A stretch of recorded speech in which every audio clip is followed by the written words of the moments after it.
Então, vamos lá, obrigado, Jaque.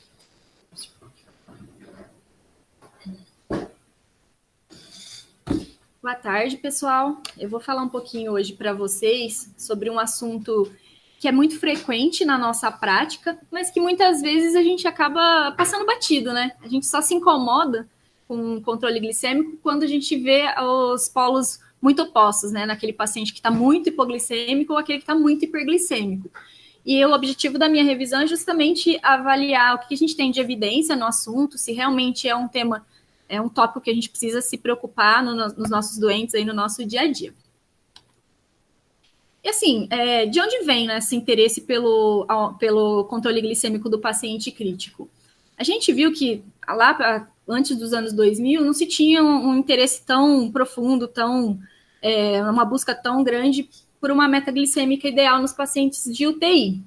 Esse aumento de interesse surgiu aí no início dos anos 2000, após alguns estudos observacionais de UTIs pequenas verem que talvez se controlar um pouco melhor a glicemia fosse benéfico para os pacientes, principalmente em desfechos duros.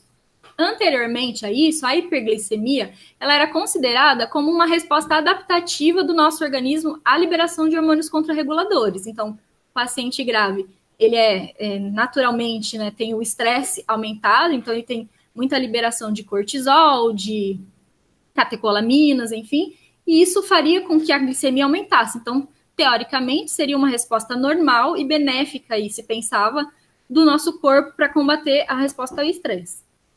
Porém, como eu estava dizendo anteriormente, os estudos observacionais começaram a perceber que havia uma relação quase linear entre a hiperglicemia e algumas complicações clínicas, principalmente naqueles pacientes que eram previamente normoglicêmicos. E em alguns grupos em especial, por exemplo, pacientes politraumatizados, pacientes em fase aguda de infarto e AVC e pacientes com TCE, isso parecia ser um pouco mais expressivo. E por que é importante, né, a gente ver, então, avaliar o controle glicêmico? Porque a prevalência de hiperglicemia em pacientes críticos, ela é elevada. Então, a hiperglicemia associada à doença crítica, nesse estudo do Intensive Care Medicine de 2014, ela foi de quase 50% dos pacientes internados. Era um N grande, né, um estudo observacional, mas de um N de 1.000 pacientes, mostrou quase metade deles tinha essa hiperglicemia. Nem todos eram diabéticos, né? Poucos eram diabéticos diagnosticados, alguns eram diabéticos não diagnosticados e bem pouco, minoria aí, 20% dos pacientes só que eram normoglicêmicos. E mais ainda, a hiperglicemia, nesses estudos também, eles começaram a ver que ela se associava muito à mortalidade. Então, a gente vê nesse gráfico que conforme vai se aumentando a média das glicemias capilares dos pacientes, das glicemias séricas e capilares dos pacientes, a mortalidade ia tendo um aumento substancial. E aqui, em pacientes em infarto agudo do miocárdio, a gente vê que se forma uma curva aí que se parece com um U, que mesmo que mostra que pacientes hipoglicêmicos morrem mais, mas os pacientes hiperglicêmicos morrem mais ainda. Então, seria importante mesmo a gente pensar em controlar mais a glicemia desses pacientes. E muito mais naqueles que não estão adaptados a se ter essa variação da glicemia, que no caso são os que não eram previamente diabéticos. Nos pacientes diabéticos, por esse estudo, a gente vê que houve sim um aumento de mortalidade, de chance de morrer nos doentes que estavam mais hiper ou hipoglicêmicos, mas em um montante menor, uma magnitude menor do que naqueles que não eram diabéticos prévios. Na fisiopatologia, o que a gente tem, né? Por que a gente tem essa hiperglicemia nos pacientes críticos? Porque a gente tem um aumento de fatores insulin-like, isso leva a um bloqueio da captação, né, da resposta dos hepatócitos à insulina, então a gente vai ter mais glicose disponível no sangue. A gente tem também uma redução dessa captação de glicose, tanto no músculo esquelético, quanto no miocárdio, quanto no tecido adiposo, induzida pelo exercício. Porque o paciente crítico, na maioria das vezes, é um paciente que tem uma mobilidade reduzida, ou por sedação, ou porque está muito fraco, ou porque está instável e dificulta a atividade, né, a saída do leito, enfim. Então, isso vai reduzir essa captação de glicose e também via GLUT4. O GLUT4, que é aquele transportador, ele também vai estar como se tivesse uma sensibilidade diminuída no paciente que está gravemente enfermo. Então, a gente vai ter um aumento da glicemia. E, como eu já disse antes, pelos aumentos dos hormônios das catecolaminas secundários ao estresse. Então, do cortisol, da adrenalina, da norepinefrina, enfim, da noradrenalina, tudo isso. E aí, por que isso pode ser importante, né? Quais as complicações que a gente pode ter? A gente pode ter aumento do risco de infecção, porque os leucócitos, eles ficam com sua atividade diminuída. Então, é como se tivesse um distúrbio qualitativo dos leucócitos. A gente pode ter a polineuropatia, então o paciente vai ficar bonecão do posto, molão, porque a gente tem uma lesão neurológica induzida pela glicose, né, visto que a gente tem os tecidos que são independentes da insulina para a ação da glicose. O neurônio é um deles, então isso pode favorecer a lesão e levar à polineuropatia do doente crítico. A gente pode ter a síndrome de disfunção de múltiplos órgãos, visto que a glicemia em si, a glicose em si, ela vai agir na cascata toda da fosforilação oxidativa, e aí a gente vai ter os efeitos tóxicos da glicose também na mitocôndria. Então, isso tudo vai favorecer a disfunção de múltiplos órgãos. E, por fim, também vai favorecer ao óbito. E quais seriam esses benefícios teóricos de um controle glicêmico mais intensivo, da gente deixar o paciente o mais normoglicêmico possível? Então, a gente teria essa figura que mostra alguns dados tirados de estudos, tá? A maioria deles ou estudos com animais ou estudos de número, né, de N de pacientes pequenos e estudos observacionais. Então, a gente consegue ver que poderia ter um benefício no aumento, né, da função leucocitária, reduzindo a inflamação. A gente tem também uma redução da ativação endotelial, então diminuindo o risco de trombose, enfim, de lesão tissular. A gente teria um aumento da capacidade aí da contratilidade miocárdica, mas aí a gente teria esse benefício porque a glicemia controlou, porque a gente usou insulina, né, o efeito GIC-like. A gente poderia prevenir dislipidemia, porque se a gente tem menos glicose no sangue, a gente tem menos triglicerídeos. E teria também uma proteção do sistema nervoso central e periférico, pelo mesmo motivo que eu já disse no slide anterior. E também, por não ter essa disfunção mitocondrial, a gente teria menos disfunção hepática, menos disfunção renal. Todos esses efeitos são mais assim, teóricos e obtidos, como eu falei, nesses estudos com animais. E todos os efeitos que os estudos viram que foram benéficos em relação à insulina, exemplo, a ativação miocárdica, a melhora da função ventricular, eles estão associados ao paciente normoglicêmico. Nos pacientes hiperglicêmicos, a gente não conseguiu ver nenhum benefício em relação à insulina em si. E aqui, a gente começa a falar de um dos estudos dessa pessoa, que eu vou mostrar uma foto depois, que é uma entusiasta aí no assunto. Grande parte do que eu li foi essa médica que escreveu, que é a doutora Greta Vandenberg. Ela acho que é belga, né, professor? Então, assim, ela tem muitos estudos publicados em relação ao tema, em relação à nutrição enteral, parenteral, enfim. É uma grande estudiosa aí do assunto. E esse trabalho é um trabalho que ela publicou para avaliar mesmo os efeitos da insulinoterapia intensiva em modelos de doentes críticos, né? Mas era um estudo em animal, foi um modelo experimental em coelhos, é até meio triste o estudo. Eles queimavam os coelhos, fiquei meio chocada, mas enfim. Eles anestesiavam, daí no dia da randomização eles faziam a injúria, que era queimar o coelho, e depois eles dividiam em 4 subgrupos para avaliar se esses pacientes se esses coelhos, iam ter disfunção endotelial, miocárdica, renal e hepática, como ficaria a função leucocitária e se teria algum impacto na sobrevida desses modelos experimentais. E aí, como eles dividiam esses 4 grupos? Eles dividiam um grupo que tinha normoglicemia e a insulina sem a administração de insulina, tinha o grupo que tinha uma insulina elevada e normoglicemia, tinha o grupo que tinha insulina normal e hiperglicemia e insulina alta com hiperglicemia. Como que eles conseguiam essa insulina e essa glicemia? Todos os coelhos eram alimentados por nutrição parenteral e eles faziam a infusão de glicose e insulina para chegar nesse match que eles queriam aí de glicose e insulina. E aí, depois, no 7º dia, eles reavaliavam todos esses parâmetros que eu disse. Eles faziam um corte, pegavam um pedaço da aorta mesmo, avaliavam o miocárdio, tudo com biópsia. É interessante o estudo, apesar de meio cruel.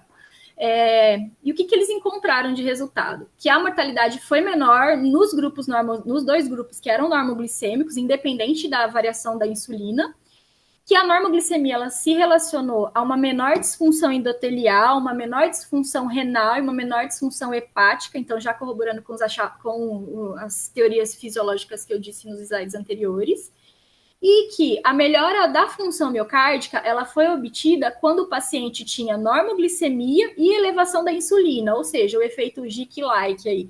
Mas que se você usasse a insulina num nível alto com o paciente hiperglicêmico, não mudava em nada. E o único ponto assim que eles acharam um benefício que a insulina talvez tivesse ação foi no grupo, na avaliação de disfunção leucocitária. Nesse ponto, a disfunção leucocitária foi um pouco resolvida, né, parcialmente resolvida, nos pacientes hiperglicêmicos que usaram a insulina. Então, concluindo, parece que a magnitude do efeito ela foi muito mais relacionada à normoglicemia e pouco mais realmente aos níveis de insulina que o coelho recebeu. E aí agora a gente começa a falar um pouco mais de evidências para pacientes humanos mesmo, né? Então, como eu falei para vocês, essa é a doutora Greta Vandenberg, é uma mistura de doutora Ró com Sandra Nemberg, assim. Sei, achei ela bem simpática. Simpática ela, né? Enfim, esse é o primeiro estudo que a gente tem, assim, um pouco maior. É um estudo que foi publicado no New England em 2001. Ele foi composto por 1.548 pacientes de uma UTI cirúrgica belga, na cidade de Leuven, não sei se é assim que fala. A maioria eram pacientes de pós-operatório de cirurgia cardíaca, então revascularização, troca valvar, enfim. E o que esse estudo via? Ele randomizou para um grupo que faria uma insulinoterapia intensiva, então para meta de glicose entre 80 e 110 miligramas por decilitro, e um outro grupo que seria a estratégia usual, né, o convencional, para uma meta de glicemia entre 180 e 200. Todos os pacientes desse estudo, eles recebiam glicose venosa na admissão e, geralmente, praticamente quase todos eles receberam nutrição enteral ou nutrição parenteral ou ambos, principalmente parenteral, né, no período depois da admissão, né, nas primeiras 24 horas. O endpoint primário desse trabalho era a mortalidade na UTI por todas as causas aí. E aqui, ó, no primeiro gráfico, na primeira tabela, desculpa, a gente consegue ver que o grupo do tratamento convencional, o grupo controle, recebeu insulina em uma montante bem menor do que aquele do grupo intensivo. Então, praticamente 100% dos pacientes do grupo intensivo necessitaram de insulinoterapia para poder chegar nessa meta de glicemia que o estudo almejava. Além disso, o estudo ele conseguiu, aí, na maior parte do tempo, né, manter essa meta de glicemia perto do que eles queriam, tá? Então, ficou em torno de 100 aí nos pacientes do grupo intensivo e entre 150 e 170 no grupo de pacientes que tinha glicemia mais liberal. E aí, o que eles encontraram de resultados? Que a mortalidade na UTI e a mortalidade hospitalar ela foi maior no grupo de pacientes de estratégia convencional, então de uma glicemia um pouco mais alta, aqui como mostrado nas curvas de Kaplan-Meier. Eles mostraram também, em relação aos desfechos secundários, uma redução da disfunção renal, que eles setavam como disfunção renal uma creatina acima de 2,5 ou aqueles que precisaram de terapia de substituição renal. Houve uma redução na taxa de infecção de corrente sanguínea, eles faziam cultura de todos os doentes lá, independente de sintoma, para poder avaliar. Houve uma redução na necessidade de transfusão de sangue. Eu realmente não consegui pensar numa ligação entre a insulina e reduzir transfusão de sangue. Depois eu vou perguntar para o professor se tem algum racional. E hipoglicemia, que, assim, ao meu ver, acho que talvez a pior complicação aí de todas, foi que eles consideraram como hipoglicemia uma glicemia abaixo de 40. Ela foi bem mais frequente no grupo intervenção, então 5% no intervenção versus 0,8% no grupo controle. Aí, não satisfeita, né, visto que a gente tinha avaliado só mais pacientes cirúrgicos, a doutora Greta Vandenberg, ela resolveu fazer um estudo em pacientes de UTIs clínicas. Então, em 2006, foi publicado no New England também, mais um RCT sobre o uso de insulinoterapia intensiva para os pacientes de UTIs clínicas. Foi um estudo, como eu falei, já um RCT, mas ele era não cegado, assim como o outro, porque eu acho que é meio complicado, né, você fazer uma bomba de insulina que a pessoa não veja, acho que não tem muito como, talvez seja bem difícil de cegar esse estudo. E o N foi de 1.200 pacientes clínicos que necessitassem de UTI por mais de 3 dias. E o que eles consideravam um parâmetro, até achei isso interessante também, não condiz muito com a nossa realidade, para falar que o paciente tem previsão de ficar menos de 3 dias na UTI, o paciente que estava comendo. Então, se o paciente estava com dieta VO, eles presumiam que o paciente não ia ficar mais do que 3 dias na UTI. Se o paciente ficasse menos, não tivesse comido por boca, eles presumiam que ia ficar mais de 3 dias na UTI. Também foi na mesma UTI da doutora Vandenberg, lá na Bélgica. Eles excluíram, então, os doentes cirúrgicos e aqueles que já estavam comendo, por conta dessa questão de achar que não ia ficar 3 dias. Nessa amostra, 15% dos pacientes eram diabéticos prévios. E o que eles buscavam, né? A pergunta do estudo era o controle estrito da glicemia, né, de 80 a 110, versus o controle convencional de 180 a 200. Ia alterar alguma coisa? Ia mudar o desfecho de mortalidade hospitalar?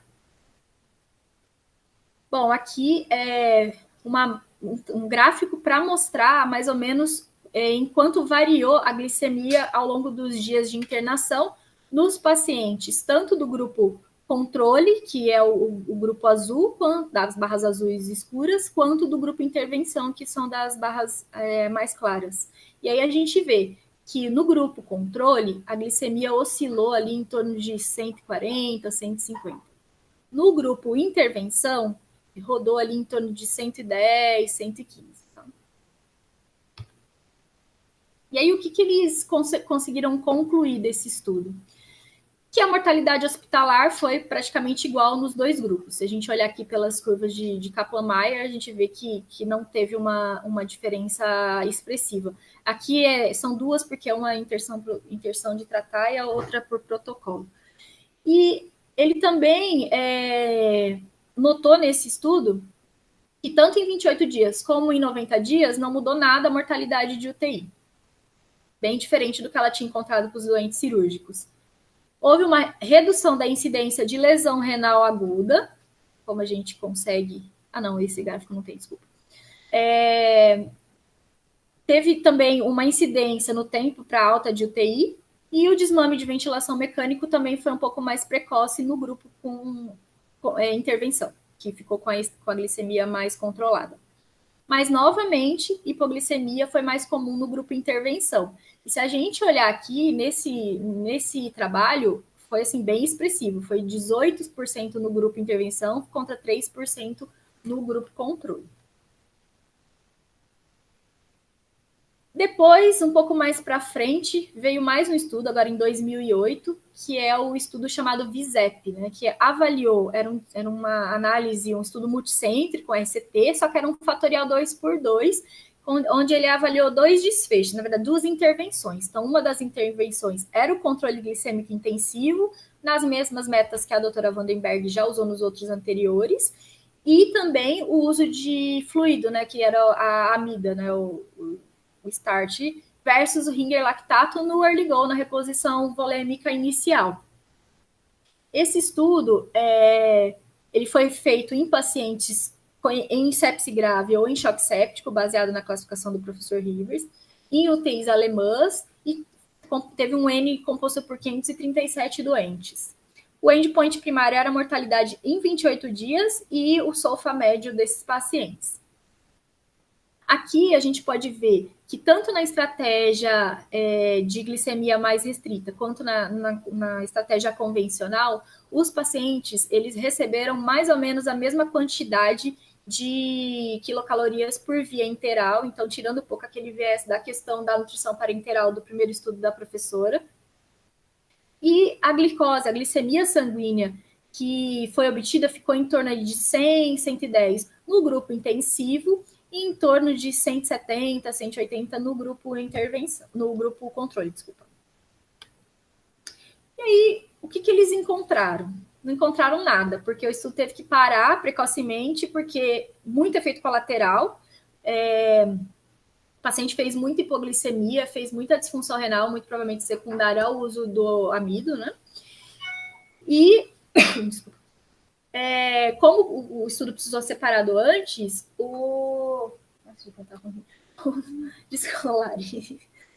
Desculpa, gente. Como o estudo precisou ser separado antes, o poder para responder a pergunta ele foi insuficiente.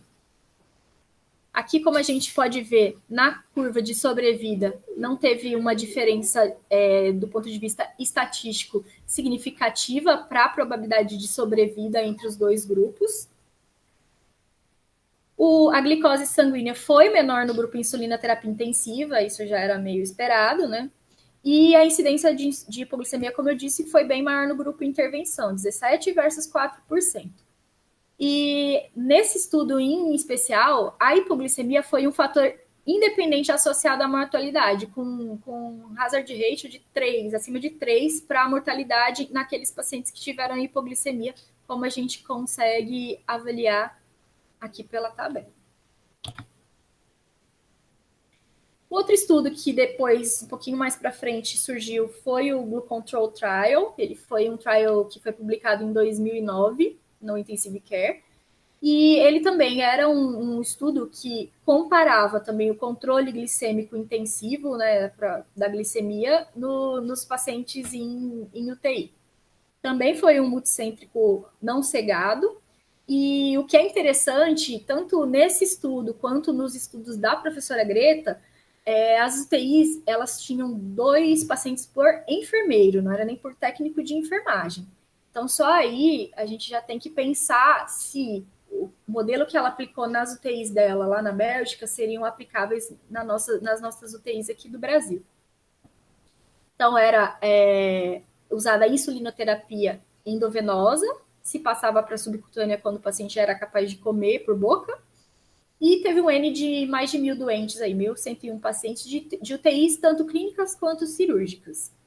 As metas de glicemia eram as mesmas dos estudos anteriores e o endpoint também foi o primário também foi o mesmo, que era a mortalidade em UTI. O estudo ele terminou precocemente por quebra de protocolo. Pelo que eu consegui entender, eles não conseguiram fazer direitinho a questão da administração da insulina e tudo mais. E acho que se eles lá não conseguiram, imagine a gente aqui com as condições que a gente tem, né? Só para a gente pensar. A média de glicose sanguínea do grupo controle ficou em torno de 150 e a média de glicose do grupo intervenção ficou em torno de 118. 1/5 dos pacientes desse trial eram diabéticos e a maioria deles tiveram motivos para internar clínicos, cardiovasculares e respiratório, e cirúrgicos eletivos, tá? Não trauma e não cirurgia de urgência. Aí só uma coisinha para a gente prestar atenção.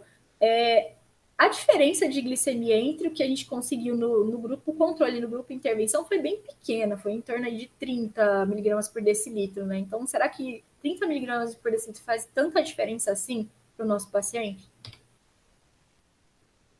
Então, o que eles encontraram aí? Que a morte foi não houve diferença de mortalidade para os doentes em UTI, mas teve uma tendência maior de mortalidade naqueles pacientes que já eram diabéticos prévios, então que talvez já tinham uma glicemia um pouco mais elevada de base, porque não tinha relato de glicada, nada para a gente saber quanto controlados esses diabéticos prévios eram, tá? Mas eles acabaram morrendo mais no grupo que fez uma estratégia mais restrita da glicemia. Então, como a gente pode ver aqui por essa tabela, a mortalidade foi um pouco maior. Também, como nos outros, teve uma incidência importante de hipoglicemia no grupo intervenção, mas apesar da gente ter um aumento, né, da hipoglicemia, a gente não teve aí um aumento de mortalidade naqueles pacientes que tiveram mais hipoglicemia. E aí saiu a primeira meta-análise, que foi em 2008. A primeira meta-análise foi publicada no JAMA, e ela foi composta por 29 RCTs, mas assim, a maioria eram pequenos, com N total aí em torno de mais de 8 mil pacientes. E o que essa meta-análise viu? Que não houve benefício em mortalidade hospitalar e que a única coisa que veio aqui para o lado direito, da tabela, foi a hipoglicemia, que somando tudo teve um aumento importante. E aí, essa meta-análise, ela estratificou também por tipo de paciente, né? Se eram cirúrgicos, clínicos, enfim. E o que ela conseguiu ver? Que também não houve diferença em mortalidade e na hipoglicemia se o paciente era clínico, cirúrgico, enfim, qual era o status da admissão dele. E aí, em 2009, a professora Vandenberg resolveu publicar mais um estudo, que aí eu acho que é o mais importante no tema, relacionado ao controle glicêmico, que é o que acho que todo mundo já ouviu falar, o famoso NICE Sugar. É um estudo que teve um N gigantesco de pacientes e que também a proposta do estudo era avaliar o controle intensivo versus o controle convencional aí da glicose nos pacientes de UTI. Então, novamente, foi um RCT não cegado, multicêntrico, então tinham UTIs de vários lugares da Europa, da América do Norte, acho que também da Austrália. 20% dos pacientes do NICE Sugar eles já eram diabéticos, mas isso ficou balanceado entre os dois braços do estudo. E também, da mesma forma, ela optou pela permanência, e que os pacientes iam entrar iam ser randomizados se tinham uma previsão de permanência na UTI por pelo menos 3 dias. As metas de controle glicêmico foram de 81 a 108, eu não entendi por que ela variou aí em unidades ou a meta no controle intensivo, e de 144 a 180 no grupo convencional.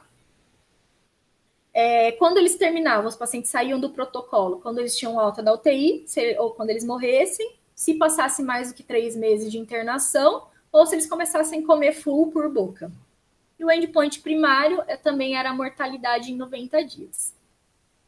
Aqui no baseline, a gente consegue ver que foi um grupo balanceado, assim, né, dentro das características dos pacientes. Grande parte deles eram pacientes não cirúrgicos, né, pacientes clínicos, e a média de glicemia de entrada deles era bem parecida, era em torno de 140 miligramas por decilitro. E aí, o que ela encontrou de resultados aí no estudo dela? Que o grupo intervenção precisou usar mais insulina, que eu acho que é meio esperado, e a média glicêmica que ela tinha almejado, ela não conseguiu alcançar. A média ficou um pouquinho mais acima. Era 108, ela conseguiu alcançar em torno de 115. Então, aqui mostrado na tabela, então, a quantidade aí de pacientes que foram tratados com insulina e a dose de insulina. A gente vê que no grupo intervenção usou em uma média aí de 50 unidades dia. No grupo controle, em torno de 16.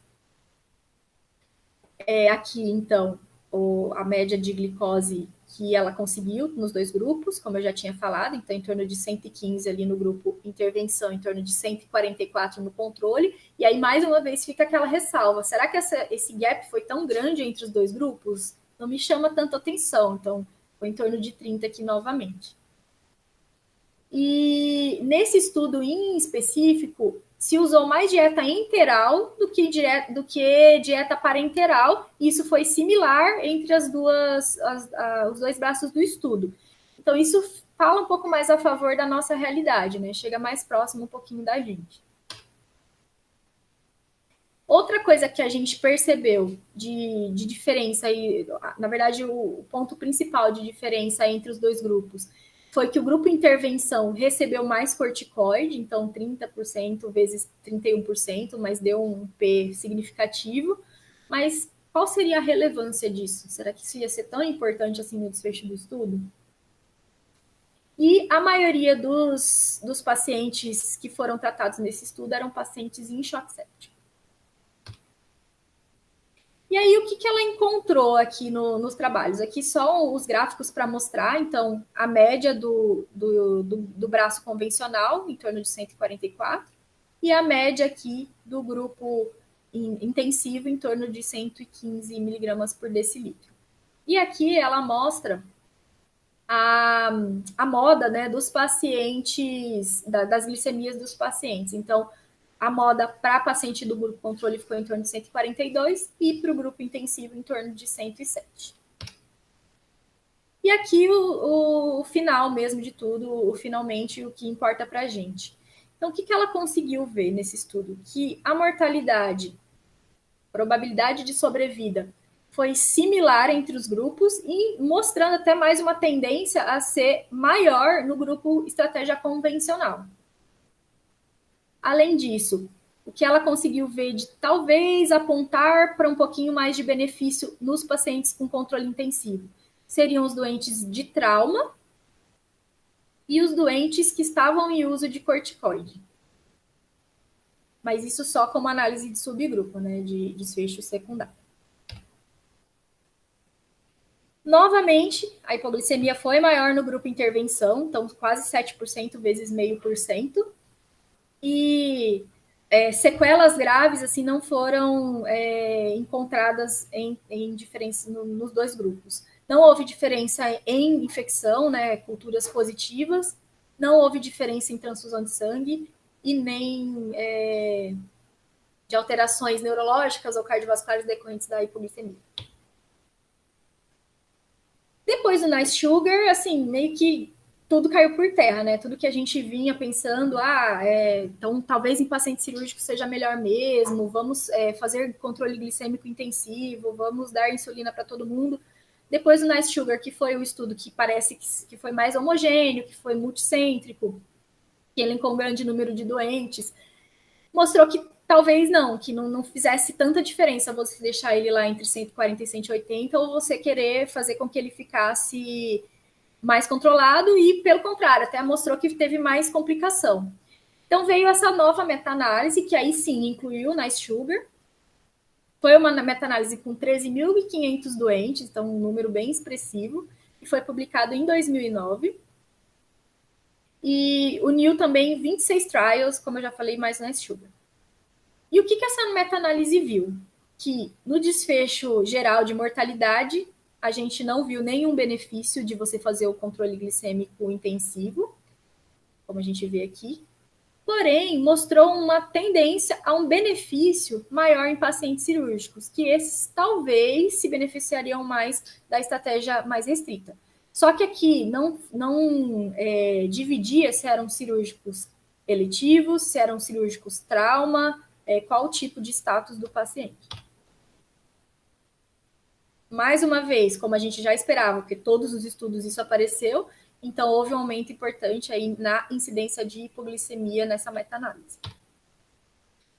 E aí, assim, depois de todos, esses são os estudos assim, principais que eu encontrei, que eu acho que valeria mais a pena falar sobre o tema.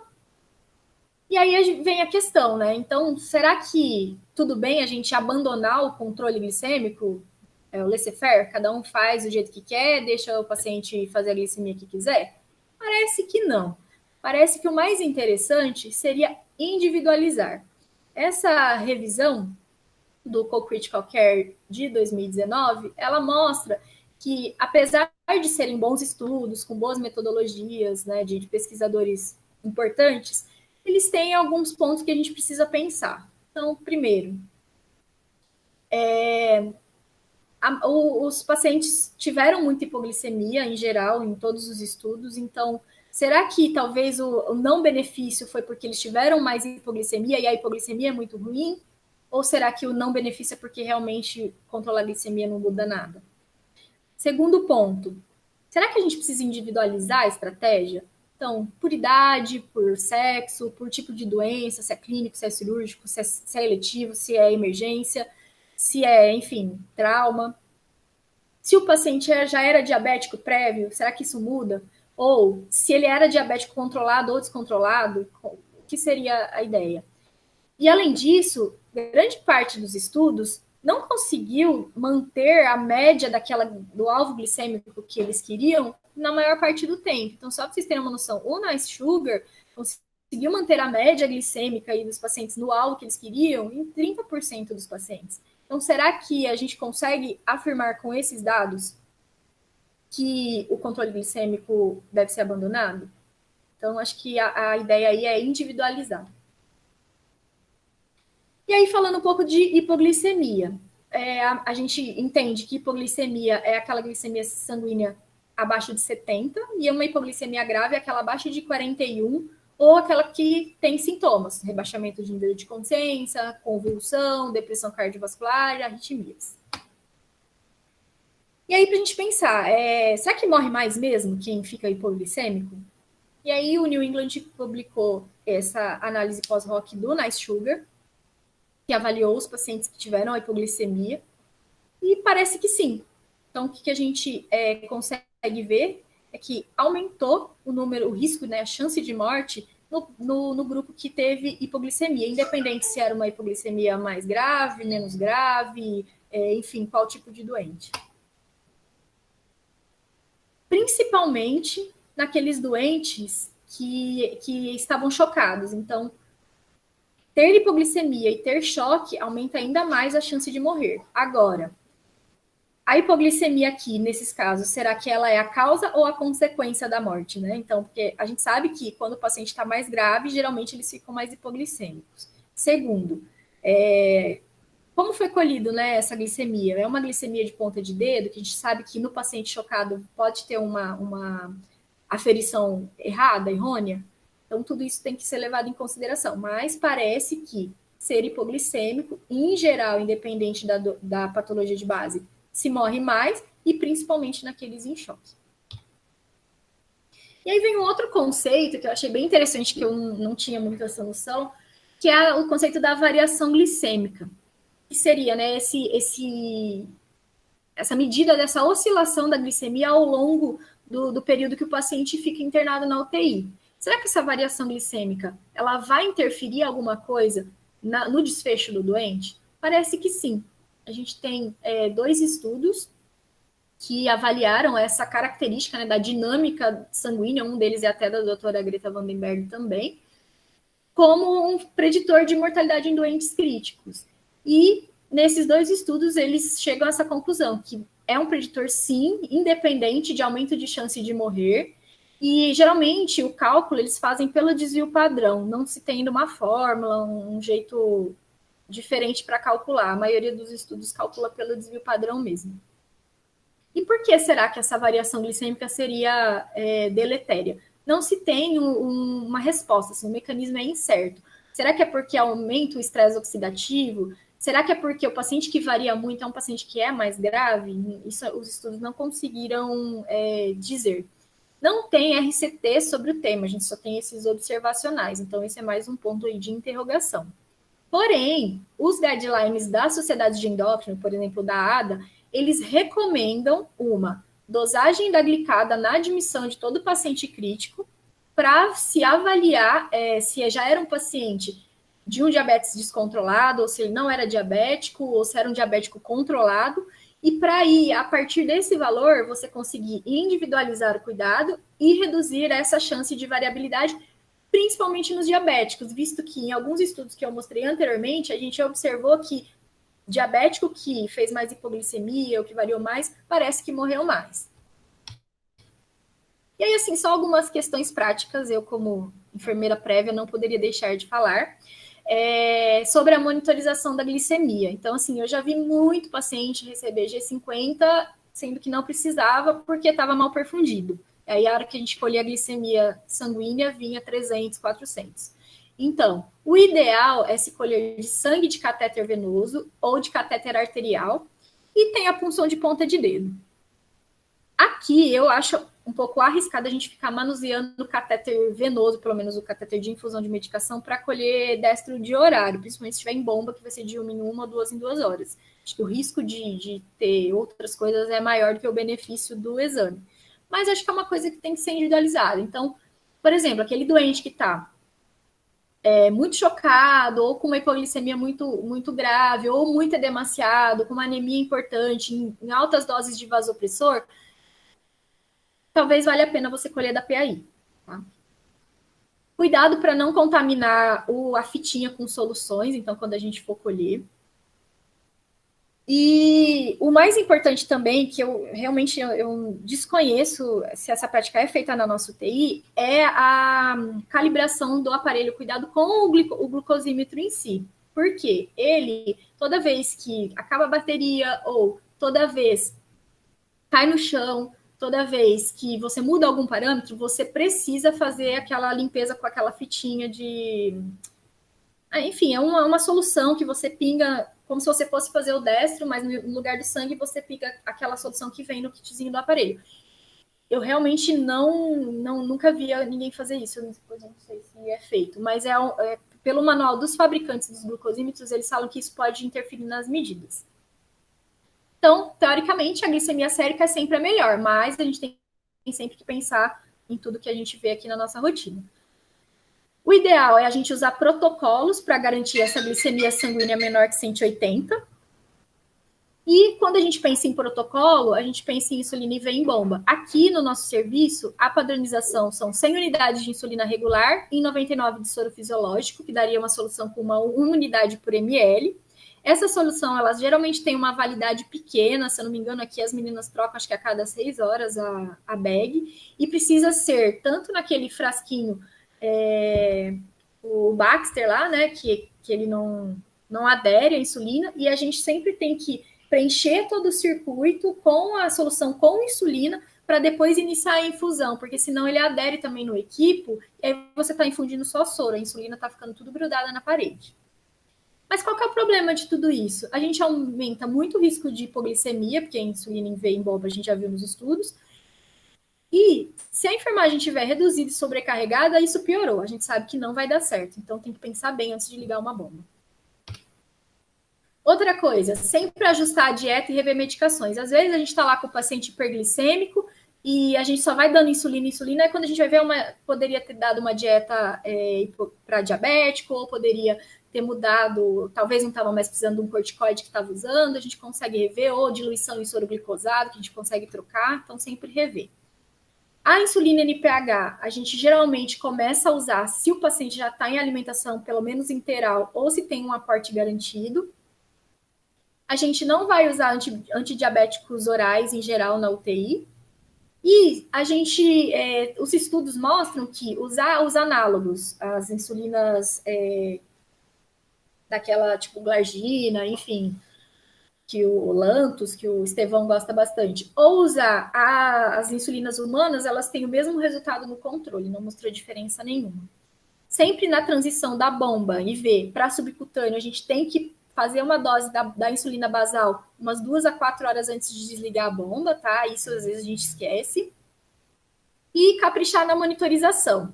Então, em pacientes que estão comendo por boca, a gente faz o destro antes das refeições e às 22 horas. Nos pacientes em jejum, a cada 4 a 6 horas, aí você varia de acordo com a glicemia. E se tiver insulinoterapia em BIC, você vai fazer a cada 1 a 2 horas no início. Depois que o paciente já tiver umas 6 horas, mais ou menos 8 horas, de glicemias na faixa que você setou, sem grandes variações do quadro clínico, você poderia até espaçar a cada 4 horas. Como que a gente faz a medida da glicemia? Eu sei que parece bem imbecil, mas muita gente faz errado. Inclusive, todas as fotos, tirando esse desenho que eu procurei na internet, estavam sendo feitas erradas. Então, sempre higienizar as mãos, né, com álcool, com água e sabão, enfim. A gente limpa a região que a gente vai furar com álcool 70, mas a gente tem que lembrar de secar bem, e às vezes a gente não faz isso, porque senão dá interferência no valor. A gente funciona sempre a face lateral do dedo, nunca a ponta, porque a ponta dói pra caramba. Tem que rodiziar os locais de punção, não sei se vocês já repararam, tem paciente que dá até pena dos dedos, estão todos acabados de tanta punção. Colocar o dedo abaixo do nível do coração, nunca erguer acima, porque senão diminui a formação da gota de sangue, né? Facilita a coleta. E sempre depois também comprimir bem o local de punção, principalmente nos doentes que estão anticoagulados. Tem bastante agora na época do Covid. E os cuidados com o glucosímetro que eu já falei. E aí é uma questão que não quer calar, né? O que é melhor? É melhor você usar o esquema basal bolus, que os endócrinos adoram, ou é melhor a gente usar a boa e velha escalinha que a gente aprendeu na época da faculdade? Alguém falou que era assim, a gente acreditou e prescreve até hoje, né? Que é o sliding scale. A gente não tem nenhum trial de UTI, a gente tem esse trial só que é para pacientes de enfermaria, que é o RABBIT-2. Mas esse trial mostrou que você fazer o uso da insulinoterapia no esquema basal bolus, que é esse em amarelo, parece ser um pouco melhor para o controle glicêmico do que a sliding scale, que é aquela escalinha que a gente corrige se aumentar, conforme aumentar. Se não aumentar, a gente não corrige. Por que talvez esse esquema basal bolo seja melhor? Porque a gente consegue se aproximar um pouquinho mais da fisiologia, tá? Então, aqui, conforme esse é um esquema de liberação de insulina pelo pâncreas, tá?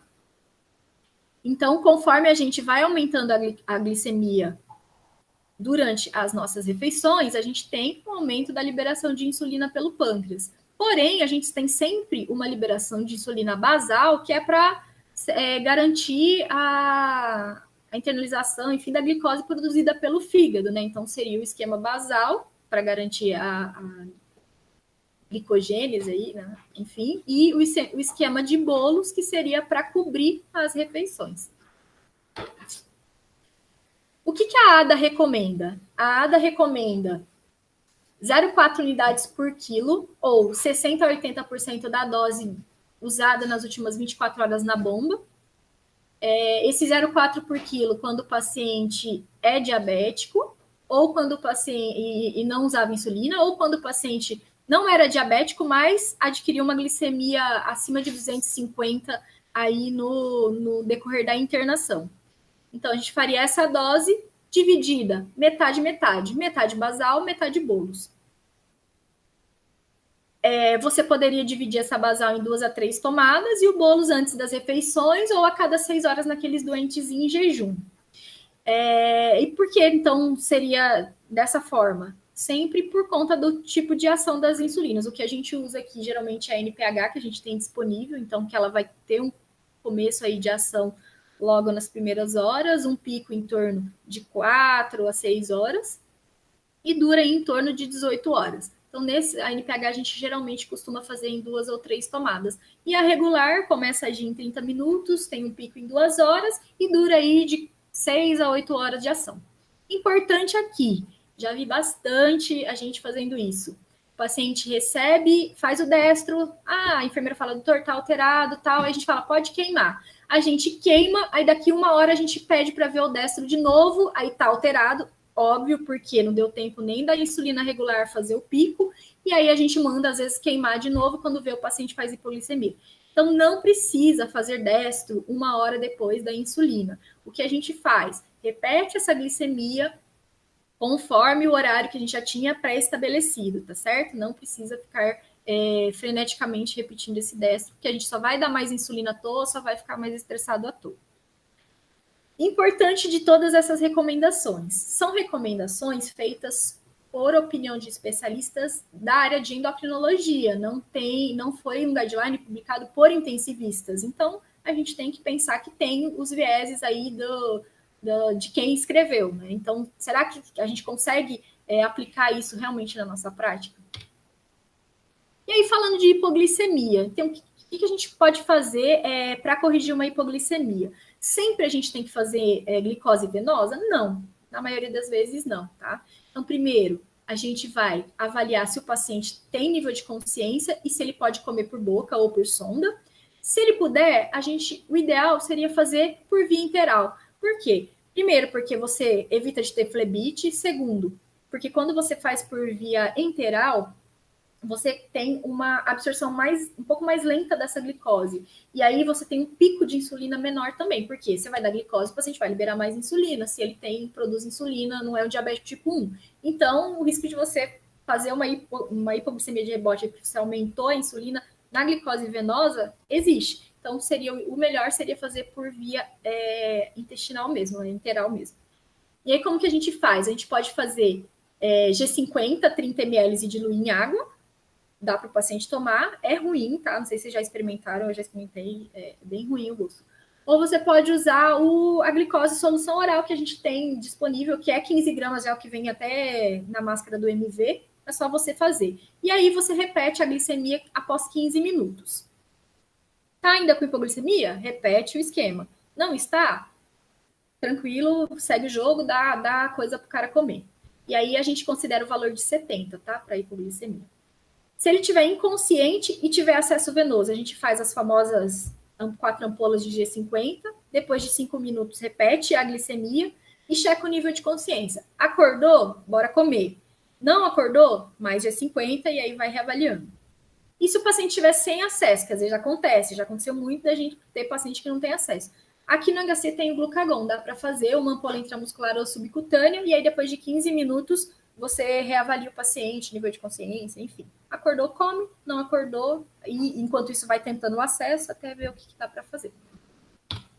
Qual que é o problema da gente fazer glicose venosa? São esses dois. A infusão, geralmente tem que fazer lento, porque pode dar trombose do vaso, pode dar flebite, são flebites bem feias, e pode extravasar. Quando extravasa, pode ter necrose de pele e partes moles, pode ter até síndrome compartimental e dano nervoso. Então, assim, não é uma medicação bobinha. Tanto que, se vocês observarem, na prescrição ela é como medicação de alto risco, de vigilância, tipo KCL.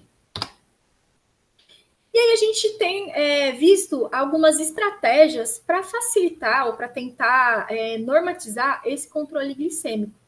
E aqui no HC, principalmente, né, prata da casa, a gente tem o Insulinep, que é usado em vários institutos, no INCOR, no ICESP, enfim. Aqui eu acho que um pouco menos nas ITs clínicas, pelo menos, nas outras eu desconheço, nas que a gente roda, pelo menos, eu não vi usá-los. Mas é uma estratégia interessante, ela foi criada por endocrinologistas aqui do serviço, que ajuda, né, os profissionais de saúde a controlar a glicemia baseado nos consensos. Então, o que ele fez? Ele pegou o consenso lá da ADA e fez um software que consegue corrigir as glicemias baseadas naquilo que a ADA preconiza. Interessante. Ele leva em consideração a idade do doente, se ele tem disfunção renal, se ele usa corticoide e o fator de sensibilidade. Na verdade, o fator de sensibilidade ele meio que coloca no software já. Ele pegou de mais de 1.500 doentes aí de estudos que eles, de banco de dados deles, e acharam mais ou menos que o fator de sensibilidade é aquilo, é quanto que uma unidade de insulina vai baixar na glicemia do paciente. E aí, baseado nisso, eles criaram o banco de dados. E aí, você pode ajustar diariamente baseado nas glicemias do dia anterior. Então, como funcionaria? Você dosaria lá as glicemias de 6 em 6 horas, como a gente faz. No dia seguinte, você joga essas glicemias no aplicativo e aí o aplicativo vai te falar, olha, esse paciente tem que aumentar a insulina basal e a insulina bolos, ou tem que diminuir em quantas unidades, é interessante. Não sei se na prática é muito fácil de usar, visto que eu não tenho experiência em usar, mas é interessante. E eles criaram também o mesmo app, o Insulin App, para Critical Care, que é para doentes de UTI. Eles não publicaram ainda em nenhuma revista, mas saiu nos anais do Congresso de Endócrino, do Brasileiro de Endócrino, também pelo mesmo grupo. Ele avaliou nesse paper que eles fizeram, né, o pôster do Congresso, a segurança e a eficácia desse software. Eles avaliaram em 55 doentes lá das UTIs do Santa Catarina. E eles conseguiram alcançar um alvo de glicemia em 7 horas, até um tempo rápido, eu achei. 72% dos pacientes se mantiveram com a glicemia abaixo de 180, que é o usual care, e sem hipoglicemia após o alcance da meta. Eu achei bem legal. E a incidência de hipoglicemia mesmo, ela foi bem pequena, se a gente comparar com os outros estudos que a gente viu. Foi de 0,41 e só sendo 0,05 hipoglicemias graves, que são aquelas que são sintomáticas ou desces abaixo de 40. Bem legal, mas tem uma ressalva. Lá é um hospital privado. Então, isso aí já muda bastante em relação à nossa realidade. Aqui eu deixo uma dica de leitura para quem quiser ver um pouquinho melhor sobre o tema. É uma revisão do New England. E é isso. Muito obrigada.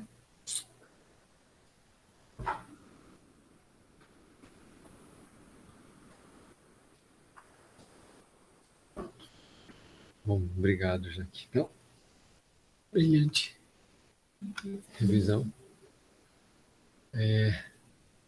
Vamos lá, gente. Perguntas para a Jaqueline.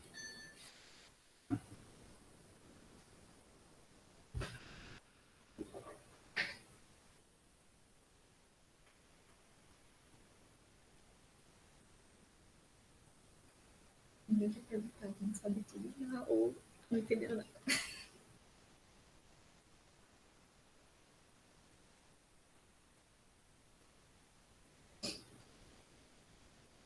Ninguém, gente, dou-lhe uma. Acho que todo mundo já morreu de hipoglicemia.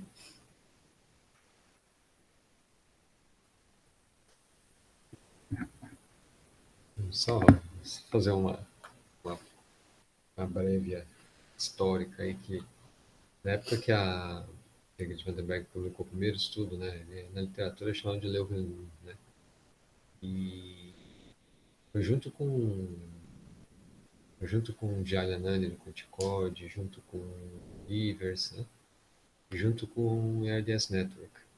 Então ele fez, assim, entrou no primeiro pacote do Surviving Sepsis Campaign. Aí mas sempre ficou essa dúvida, poxa, quase todos os doentes são cirúrgicos, pelo menos metade deles cirurgia cardíaca. Aí veio o segundo estudo clínico, que aí já o impacto era bem menor, e aí começaram a surgir as UTIs que tentavam fazer e começaram a ter hipoglicemia. O terceiro estudo que apareceu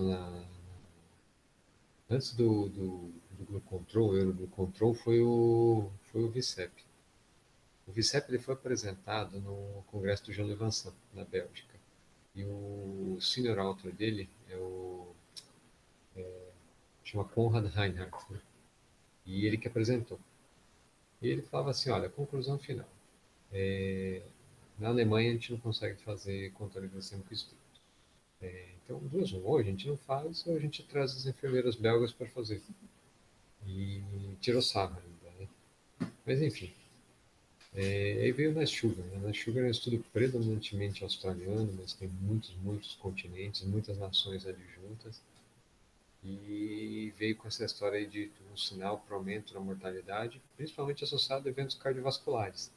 E talvez associados a uma maior hipocalemia, que realmente eles tiveram mais hipocalemia, os doentes que usaram insulina.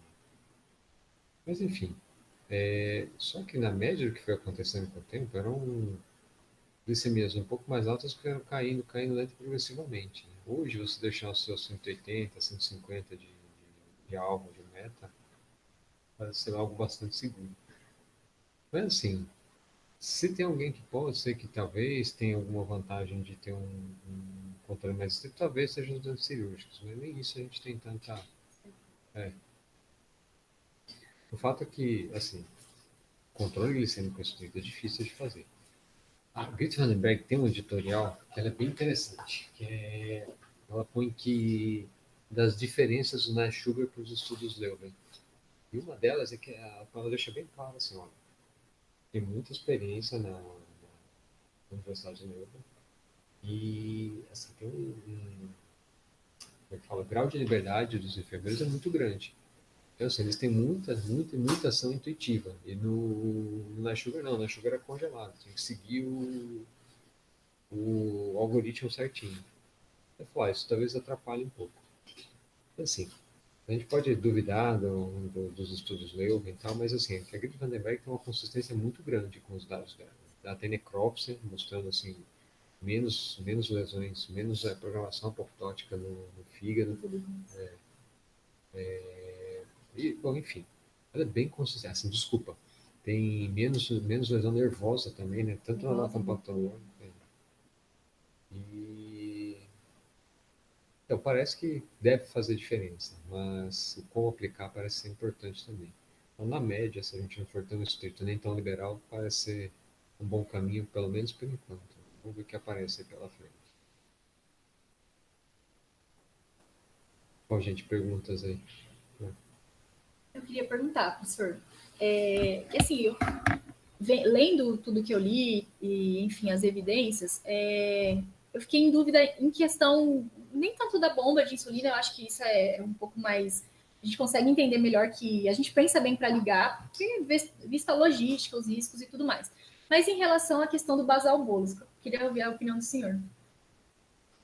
Olha, acho que uma boa parte dos doentes, agora, pelo menos na época Covid, agora com o uso de corticoide, e antes também, né? Eles ficam escapando demais, né? Acho que a ideia de ter o basal, ela parece bem atrativa para o controle mesmo.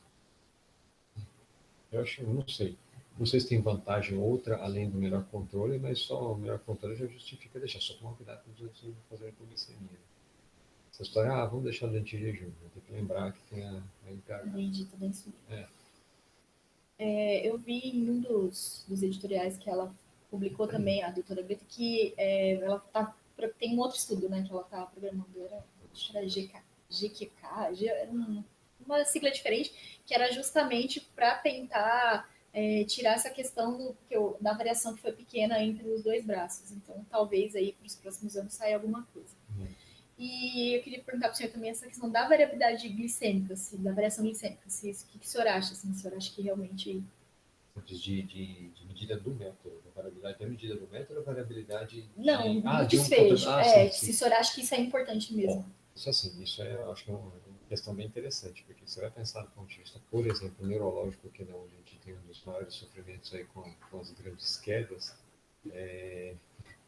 a, a, a hipoglicemia, a neurohipoglicemia, assim, uma variação lá que a gente pega ali, 50, 60 miligramas por decilitro na periferia, isso aumenta bastante o estresse, não só o estresse oxidativo, quanto o estresse láctico, né? Assim, pelo menos em animais ou em ambientes neurocríticos, quando você baixa 50, 60 miligramas em questão de 1 hora, 2 horas, isso aumenta bastante a produção de ácido lático, por exemplo.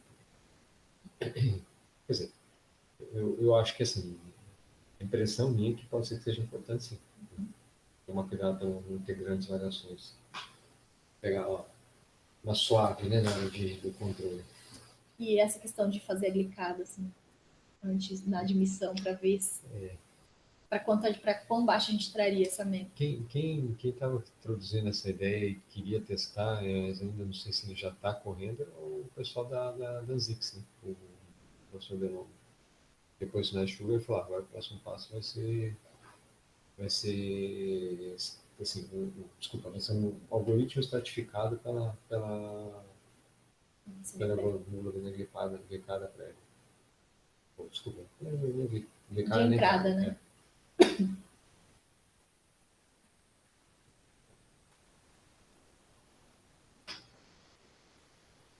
Gente. Então, obrigado, Jacqueline, e bom apetite aí para todos. Tá?